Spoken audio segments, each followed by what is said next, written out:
Hey Daily Dosers, my name's Gordy Nixon. I work with the junior hires out at our Ramona campus, and today we're continuing on in our Beatitudes Daily Dose series, and today we're talking about Matthew chapter 5, verse 9. But before we do that, I want you to think about maybe the last time you watched the news, or you were on social media, or you were at work and two of your coworkers had a disagreement, or maybe if you have little kids, how little siblings sometimes they just know how to push each other's buttons and push your buttons and just can never seem to get along. Or maybe if you're a fan of reality TV, how you see shows where they take people with big personalities and they put them in specific situations simply to see how they're going to respond, and most times it ends in disagreement and drama, all for our entertainment.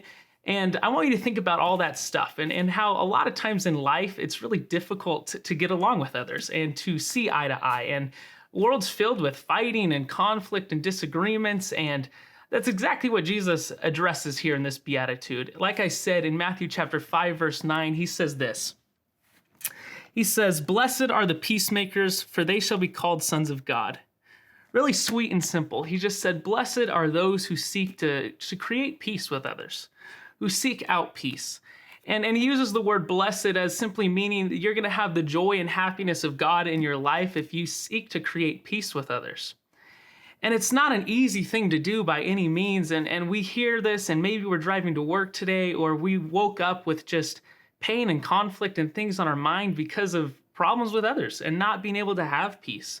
And it's a problem that I know every single one of us struggle with all the time in our lives. And what Jesus goes is you're going to be blessed if you can seek to have peace with other people.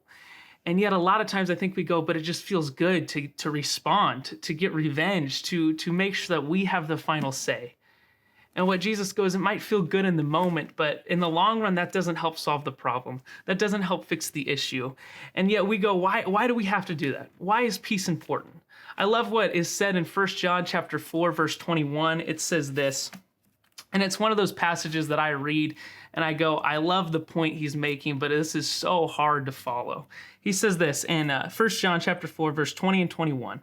It says, if anyone says, I love God and hates his brother, he is a liar. For who does not love his brother whom he has seen cannot love God whom he has not seen. And this commandment we have from him, whoever loves God must also love his brother. Like I said, this one is not fun to hear all the time, because in reality, it's really easy to love God because God gives us love back. And we go, God deserves my love. But we go, why do we have to love other people? That part's the hard part. I hear this passage, and if I only have to love God, sign me up. That sounds like the easiest thing. But God goes, no, if you want to love me, you also have to love other people.